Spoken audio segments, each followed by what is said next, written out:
What's up, Fantasy A Team Nation? I'm your host, Josh Jenkins, and tonight we are going to unveil our Week 2 top running back matchups. But before I start the show, I'm going to welcome my co-host, Zach Roberts, back to the show. Welcome back, Zach. Hey, what's up, Fantasy A-Team Nation, man? Thanks for having me back, Josh. Man, before we get started today, though, I want to go ahead and give a shout-out to my boy, Patrick Mahomes. It's his birthday, so happy birthday to Patrick Mahomes. Got my yellow gold jersey on today, special for him. It's my favorite jersey. So let's get to the list, man. All right, let's jump right in. Go ahead and give me your first pick.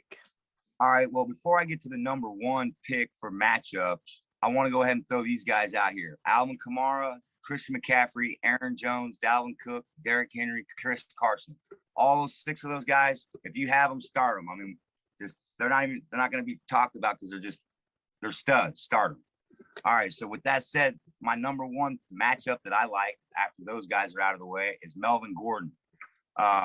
He's got playing Jacksonville this week, 30th. They're ranked 30th against the run. I love this matchup. He had 11 carries for 101 yards and a touchdown. He had 3 receptions for 17 yards. I look for him to have more of the same, maybe even better numbers than last week. It just depends on how the game plays out. So if you got him, man, start him. I totally agree. Gordon had a big week last week in week 1. I look for him to do the same in week 2. I agree, man. It's almost like there's a little bit of revival of some of these veterans, so it's kind of nice to see some of these guys go off again.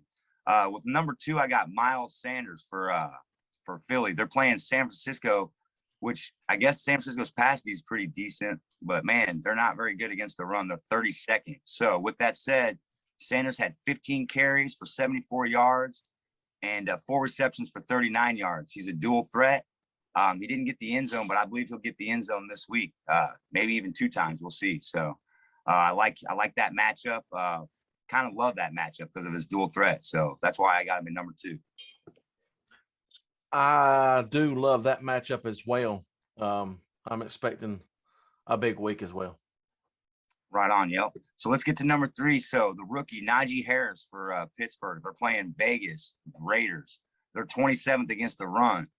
Najee Harris didn't have any touchdowns last week, but they gave him 16 carries for 45 yards. So he had a tough game last week, but I believe, and he only had one reception for 4 yards. I look for him to build off of what he did last week, but have better numbers because he's going against a weaker defense. So, man, with that said, I think he's also going to get in the end zone this week. So I like this matchup. I don't absolutely love it because he's a rookie. We're going to see what he does, but I think they're giving him the workload, so I like this matchup. I agree. I think he is due for a breakout game. Last week was a tough matchup for him. This week's defense not as strong, so I look for a breakout game. Yeah, and I think like they gave him the workload last week, so I think that, like we said, a weaker defense, so they're going to continue with what they're doing. That's why they drafted him. So with that said, let's go to number 4. I got Chase Edmonds for Arizona. He's in a hot offense there. So they're versus the Vikings. The Vikings are 23 run. Chase Edmonds had 12 carries for 63 yards, 4 receptions for 43 yards. He's a true dual threat running back. So with that said, I think he's going to build off his success last week. And because he's a dual threat, I think he's getting in the end zone this week, maybe even twice. We'll see. I think that's going to be a big scoring game for Arizona. They're a super hot offense. If you can get somebody in Arizona's offense, man, go get them off the waiver wire. Yeah, I agree. That's a high-flying offense. As many threats as they have downfield, it should open up some plays, some targets for him this week. Agreed. As I say, they look a lot on paper or even on film a lot like the Chiefs do, like super hard to guard because they have so many threats at offense. It's just, who do you guard? You can only shut down so many people. You can't double team 2 guys and leaves one guy with nobody on him. So, all right. With that said, I got number 5, Clyde Edwards. They're playing the Ravens this week, which the Ravens' run defense is only 29th. So you would think it'd be a little bit better because they usually have a good defense, but right now they're 29th against the rush. So with that said, man, Clyde Edwards, I look for him to. It's hard to pick how many targets and stuff that he's going to get, but I think he's going to get in the end zone. I believe he'll probably get somewhere between 7 and 8 touches at least, maybe up to 10. We'll see. Other than that, I've got some honorable mentions. Yeah, I agree with that, with what you said. I'm looking for a breakout game from him. I've not seen one in quite some time, to where he puts over 100 yards, multiple touchdowns. And this could be the week.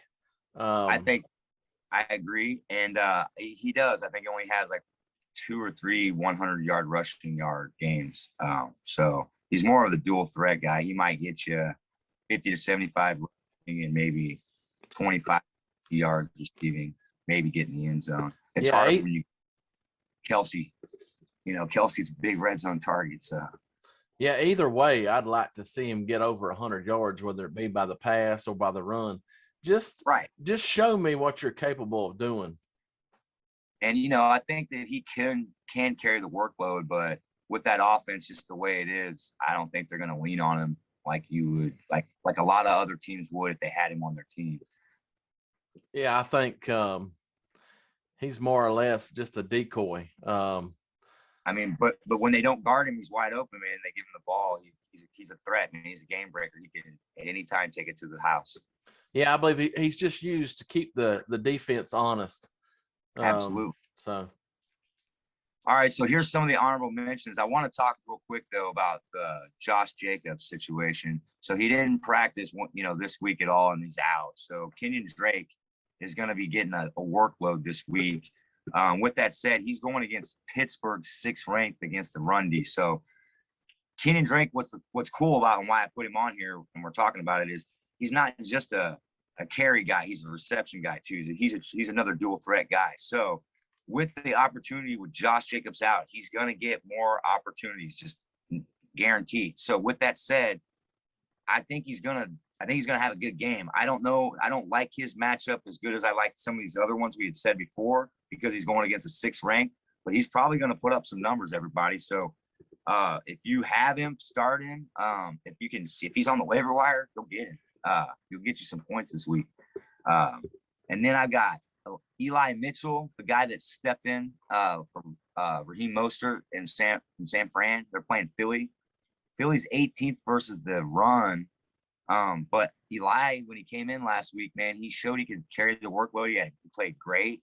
And I think he's going to build off that success, and he'll probably maybe even get in the end zone this week. So, put him in too. He's a good choice at running back. Yeah, I'm going to be honest. I'm not looking for Drake to do much on the ground. I think Pittsburgh's defense is just too good.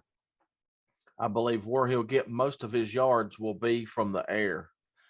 And I look for him to possibly have a touchdown. But, if he runs up the middle in that Steelers defense, I think they're too stout. Oh, you're absolutely right. I didn't put his stats down because they weren't spectacular last week, but they were okay. When I remember, I think he only had like 11 rushing yards last week, but he had like 45 or 54 receiving yards. So I agree with you. He's more of the out of the back. And that's what he did when he was in Arizona last year, So that's why Gruden brought him up there to Las Vegas to help fill that role, because Josh Jacobs is more of a ground guy. But anyways, not last but not least or whatever, these honorable mention guys, that guy that filled in for what's going on with the Baltimore running back situation. So I know Le'Veon Bell's probably going to get some carries this week, and but that Tyson Williams guy didn't play horrible, and he showed that he could pick up a blitz and stuff. So with that said, man, he's going against the 31st ranked defense. The Kansas City Chiefs don't have a very good run defense because we're missing a few pieces. Now, Chris Jones is back this week. He's going to be playing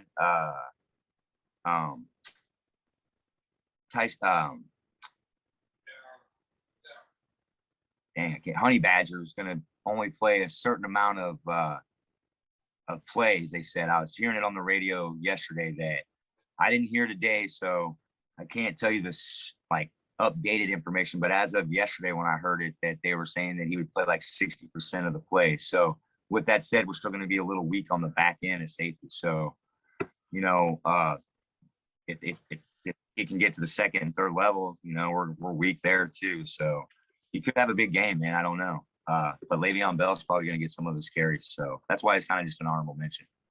Yeah, I agree. I think he's filled the shoes so far through week one pretty well. I believe he's going to get most of the carries. Whether he can get through to the second line of defense or not and do much remains to be seen. But I think he is a pretty good running back. Oh, I know. That's what I was going to say. I was like, I think he can because we're weak. I mean, I know that we got a decent pass defense or whenever Tyrann Mathieu's back there and we have all of our guys, we have a decent pass defense and we're usually weaker against the run. So with that said, I think that he might have a chance to get to the second level on us. Hey, I'm a Chiefs fan, so I don't want that to happen, but I'm being realistic here. So I hope not, because it seems like a lot of times we let no-name guys who, and I don't mean this kid's not a no-name. He's obviously top 1% athlete in his, you know, running backs or whatever. That's why he's in the NFL. But he's kind of a no-name out of nowhere. So usually guys like that always perform against us, it seems like, here in Kansas City. So let's hope that doesn't happen. And we have a win for Kansas City, but this kid performs well for this list. Sounds good. You have anything else you want to mention? Nah, just happy birthday, Patrick Mahomes. Hope my Chiefs win. And for all you people out there, man, plug these people in, go get your points. And we appreciate all the love and support for our last waiver wire video. I can't believe it's over 2K views. So that's insane for us. We never thought we'd ever get any of our videos to that level at all. So we appreciate the love. And we just want to try to help you guys win these leagues this year, man. Keep coming back. We'll keep putting these videos out. Well, guys, there you have it. We've given out all the information that we have compiled together and give you our best picks. That way you'd have the most success for this weekend's matchups. If you enjoyed this video, please give us a like, hit that subscribe button. If you have any comments, please put them down below. Any questions? And with that being said, always remember, friends don't let friends auto draft.